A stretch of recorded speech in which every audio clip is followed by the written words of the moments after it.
ජීවිතේ සමහර තැන් හරිම අසාධාරණයි. ඒ වුණ අසාධාරණය සාධාරණීයකරණය කරගෙන සමහරු ජීවත් වෙනවා. සමහරු එකෙන් දිනනවා, සමහරු එකෙන් ෆේල් වෙනවා. සමහර අය ඒකට try එකක්වත් නොදී ඉන්නවා.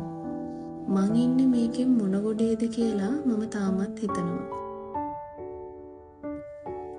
ගොඩක් අවස්ථාවලදී අපිට හිතේ තියෙන සහ දැනෙන දේවල් ෂෙයා කරගන්න, ඒවා තේරුම් ගන්න පුළුවන් පුද්ගලයෙක් හෝ පිරිසක් නැතිවීම මහා අපරාධයක් කියලයි මට දැනෙන්නේ. ඒ අපරාධයේ ගොදුරක් වෙන්න එපා. අපි කවුරුවත් සර්ව සම්පූර්ණ නෑ. අපි හැමෝගෙම ඇතුලේ ඉන්නවා පොඩි ළමෙක් වගේම එක බොළඳ චරිතයක්. ඒ වගේම ප්‍රශ්න වලින් බැට කෑවට පස්සේ හැදිච්ච එක ගල් හිතක්. ඔයාලා අහලා තියෙනවද හිතලා බැරිම තැන තව පාරක් හිතන්න කියලා දෙයක්? අන්න ඔයා ඒ හිතන අන්තිම පාර තියෙනව නේද? ඒක වෙන්න පුළුවන් ඔයාගේ ජීවිතේ හැරවුම් ලක්ෂය. එහෙම කියන්න එක හේතුවක් තියෙනවා. මගේ ජීවිතේ මට වුණ සිදුවීම් ඇතුලේ මම තේරුම් ගත්ත එක දෙයක් තමයි අපිට අපි තරම් ආදරේ වෙන කිසිම කෙනෙක් නැහැ. ඉතින් ඔයා අර හිතලා අන්තිම පාරටත් හිතන තැන එනව නේද? අන්න එතනදී ඔයා වෙනුවෙන් ගන්න පුළුවන් හොඳම තීරණය ගන්න. මං ඒ කිව්වේ මගේ කෝණයෙන් මං දකින කතාව. ඒත් ඔයාට හිතනවා නම් ඔයාගේ ජීවිතේ දුක සහ සතුට සම ප්‍රමාණයෙන් බෙදා ගන්න, ඔයාගේ අඳුරු කාලය දරාගෙන ඒක තේරුම් ගන්න පුළුවන් කෙනෙක් ඉන්නවා කියලා හිතනවා නම් ඔයා විශ්වාස කරන්න ඔයා පුදුම වාසනාවන්ත මිනිස්සෙක්.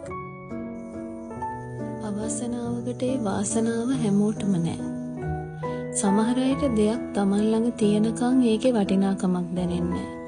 වටිනාකම දැනෙන කෙනාට ඒ දේ ලැබෙන්නේ නෑ. ඒක තමයි ලෝක ස්වභාවය. දිනුම, පෙරදුම, විරහව, ආදරය, විවාහය, දික්කසාදය, ඒ වගේම වෛරය, මේ සිදුවීම් වලින් කීයකට මේ වෙනකොට ඔයා මූණ දීලා තියනවද?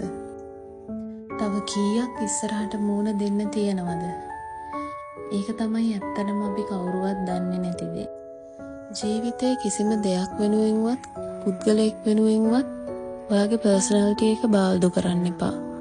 එහෙම කළාම ඔයාට හිතෙනවා නම් ඔයාට අවශ්‍ය දේ එකෙන් ලැබෙනවා කියලා, ඒක කවදාවත්ම වෙන්නේ නැහැ. හරියට බැලුවොත් මේක ලොකු ගේම් එකක්. මේ ගේම් එක ඇතුලේ අපි හැමෝම ප්ලේයර්ස්ලා. තමන්ගේ කොටස හරියට ප්ලේ කරන කෙනාට මේ ගේම් එක ලේසියෙන්ම වින් කරන්න පුළුවන් කියලායි මට හිතෙන්නේ. ඉතින් මේ වීඩියෝ එක බලන ඔයා මේ මොහොතේත් ඒ ගේම් එකේ කොටසක් ප්ලේ කරනවා වෙන්න පුළුවන්. මගේ ජීවිතේ මේ වකවානුවේ මම ප්ලේ කරන කොටස තමයි මේ කතාවෙන් මම කියන්නේ. ඒක ටිකක් බෝරින් වෙන්න පුළුවන්. බෝරින් නැති කොටස් ඉස්සරහට එන්න පුළුවන්. එතකොට මම බෝරින් නැති වීඩියෝ එකක් අරන් එන්නම්. ඉතින් ඔයාලගේ ජීවිතේ මේ දවස්වල ගෙවන කොටස මොන වගේද?